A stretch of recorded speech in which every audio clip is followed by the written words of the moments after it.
এই জুয়েল, এই শুনলাম তুই নাকি 3 বোনের জমি একাই লিখে নিচ্ছিস। তুই আমার ছেলে মেয়ে শরিক ফাঁকি দিচ্ছিস? কোচি আমারে ডাকে এইসব বললো কেন? এ আবিলে দাঁড়া। হ্যাঁ, কি হয়েছে? এদিকে আই, শোন। তোর ছোট ভাই তো তোর বোনিদের জমি ও একাই সব নিয়ে নিচ্ছে।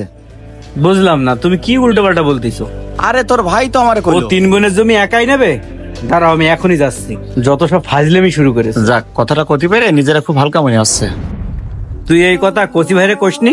শোন ভাই, তুই আমারে ভুল বুঝতেছিস। 3টে বুনি আজ 30 বছর আমার ভিতরে খাই।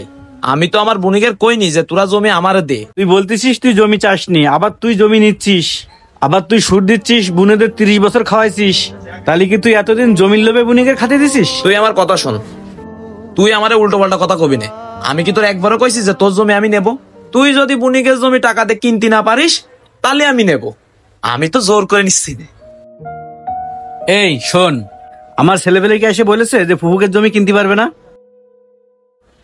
আমি তো শুনলাম অলরেডি তুই 2 বোনের জমি লিখে নিছিস, কিন্তু আমার ছেলেরা বড় হয়েছে, তারা ফুফুদের জমি কিনবে। তুই এর ভিতরে আমি তো তোর একবারই বললাম জমি আমার দিলে আমি নেব।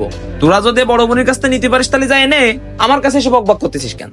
আর তুই তো আমারে ওভারটেক করে ছোটটা যখন জমি বেচেছে তখন তুই তার জমি নিয়ে নিছিস। ওই জমি আমার কিনা, আমার দেওয়ার কথা ছিল। শোন, তোর সাথে আমি ঝামেলা করতে চাচ্ছি না। বুনিরা আমারে জমি দেবে, আমারে তারা কথা দিছে। এখন আমি তাদের কাছ থেকে কিনে নিই কি ফিরি নিই সেটা আমার বিষয়। আমারে দিলে আমি নেব। তুই এখন যা, আমি কাজ করতেছি। ওর কথাবার্তা শুনে মনে হচ্ছে কোনো ঝামেলা আছে। ছোটটার জমি তুই নিয়ে নিছিস, কিন্তু আমার ছেলেবেলে বড় হয়েছে, ওদের ফাঁকি দিয়ে নিলি, তোর বাকি দিনগুলো ভালো যাবে না। শুনলাম তুই নাকি মাইজেবুর কাছ থেকে জমি কিনেছিস 3,90,000 টাকা দিয়ে।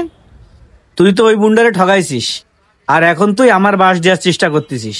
শোন, আমি তো তোর আগেই কলাম কোন বুনির কাছ থেকে আমি কত দিয়ে কিনেছি তোর এটা দেখার বিষয় না।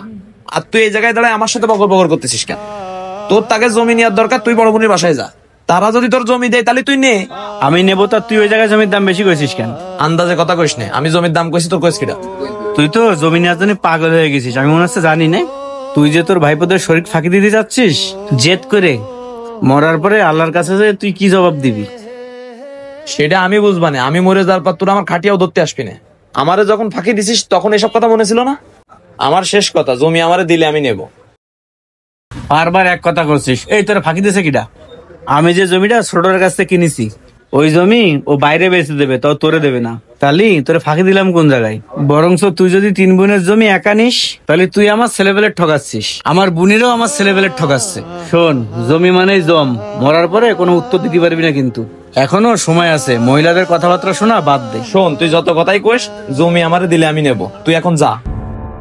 জমি এমনই একটি জিনিস, মৃত্যুর পরে আমার আপনার সাধ্য থাকলে কাফনের পকেটে আর কিছু না নিলেও জমিটুকু নিয়ে যেতাম। তো যখন নিতেই পারবেন না, তখন দুনিয়ার বুকে কেউ কারো শরিক ফাঁকি দিয়েন না। শরিক ফাঁকি দেওয়ার গোনা আল্লাহ নিজেও মাফ করবেন।